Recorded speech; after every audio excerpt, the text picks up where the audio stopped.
paano mag-sign up sa Gigamax. So, kailangan dyan dito is naka-install ka na po, no? I-type lang dito Gigamax, yan. So, yan po.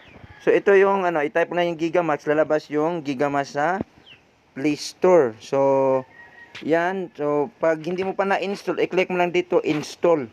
Pag na-install mo na, i-click mo lang dito, open. So, ngayon, ang gagawin mo po ay, once naka-install ka na, ay mag-sign up ka na po. Para po ay, pwede ka nang makapag-trading gamit yung robot ng Gigamax.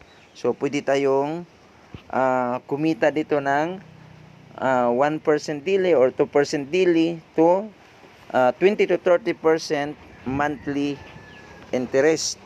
So, i-click lang dito enter, no? So, dito lang tayo sa sign up muna tayo, sign up, no? Kung wala ka pang account, mag-sign up ka. So, i-click lang mo lang dito yung sign up, no? So, fill upan lang natin. Medyo mabagal yung net. So, makita mo na dito sa screen mo yung apps na Gigamax. So, pindutin mo lang ito para mag-sign up ka. Dito yan. So, i-click natin dito yung sign up. Yan. So, i-click lang dito yung sign up. Sign up yan. So, ilagay lang natin dito pangalan natin. Jonathan, gawa tayo. Pangalawang account ko. Username, so gawa tayo ng username. Jonathan Halop 02. Kasi pwede naman tayong gagawa ng maraming accounts dito, okay? So, yung seal number, ibang seal number naman. Ibang seal number gagamitin natin. Si iba. Kasi yung isang number ko nagamit na yon. So, iba din yung email, no? Kapag gumawa ka ng multiple account, iba't ibang email yan. Ito lang.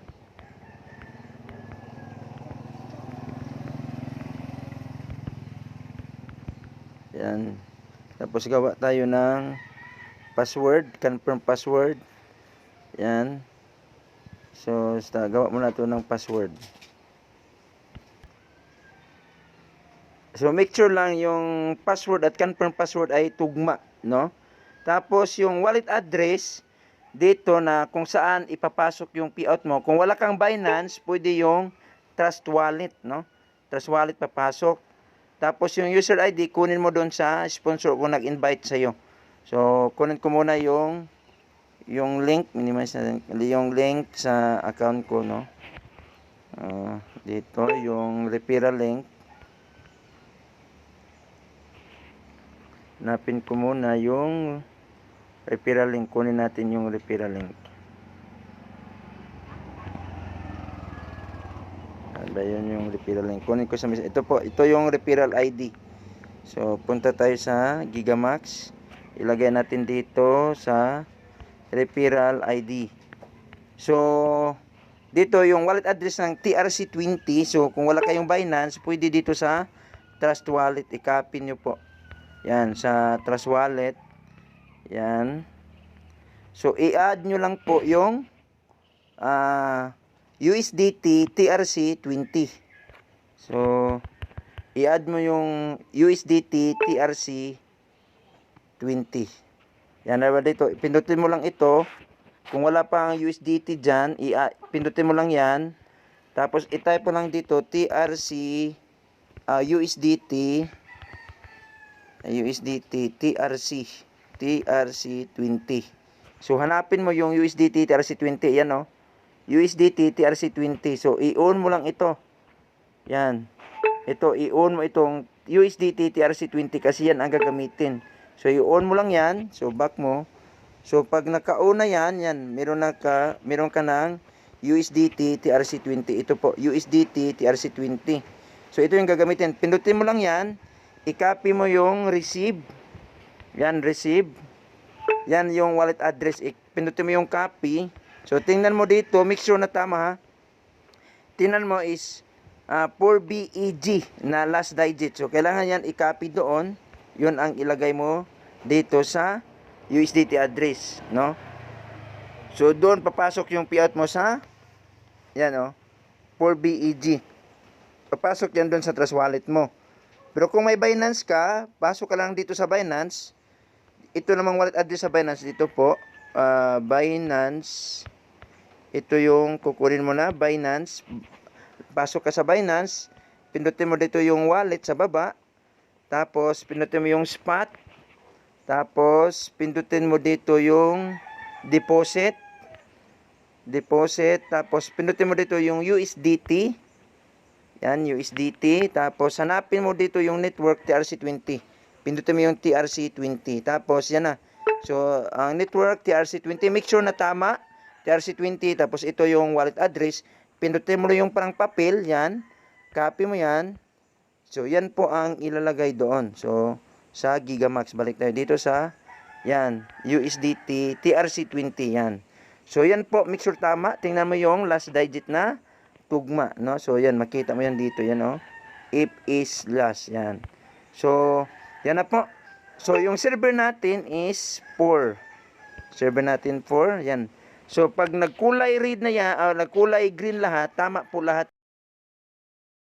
Pero magkulang yan, kulay red. So, kailangan baguhin mo lang dito. Kung halimbawa, yung password mo hindi nagtug, tapos baka dito, double check mo dito, kasi dito papasok yung payout mo na income mo sa trading ng robot. Okay? So, pag natapos mo na yan, i-click mo dito sign up. Sign up natin. I-click natin dito sign up. So, hintayin lang natin kasi nag-loading yan. The email is already used. Yan, nagamit na pala itong email. So, gawa tayo ng bagong email. No? So, gawa tayo ng ibang email dito. Balik tayo. So, kailangan na bagong email. Nagamit ko na pala yun. So, hanap tayo dito sa email ko. Hanap tayo ng mga hindi pa nagamit. Ito lang, Jonathan Halop 02. Ito yung gamitin natin. Jonathan Halop 02@gmail.com. So, yan ang gamitin natin na email. Kasi marami naman akong email. So, pwede kasi dito makagawa ka ng maraming account. So, dito, Jonathan Halop 02. Jonathan Halop 02. Jonathan Halop 02@gmail.com. At, make sure na tama din yung .com. Yan, Jonathan Halop 02@gmail.com. Pwede natin i-check yan. Jonathan Halop 02@gmail.com. Yan. Jonathan Halop 02@gmail.com. So, make sure yan. Tama na. So, i-click natin dito. Sign up. Yan. Sign up. Tayo natin. Yan. So, meron na tayong account. So, kailangan natin dito is ma-verify. No? So, gagawa din tayo ng video na paano mag-verify ng account na kasi kailangan mag-submit ka ng valid ID at saka selfie mo with ID. Okay? So, yan po. So, kailangan kasi dito ma-verify ito. Dito tayo sa account. Make sure na yung account mo ma-verified para pwede ka na makapagsimula. No? So, dito yan. I-X lang natin dito. I-X, pinutin natin ng X. Yan. X lang. So, dito tayo sa account. Yan. So, kailangan yung account mo is ma-verified. So, paano ba siya mag-verified? Paano tayo mag-apply ng KYC? So, ituturo din natin yan sa next video.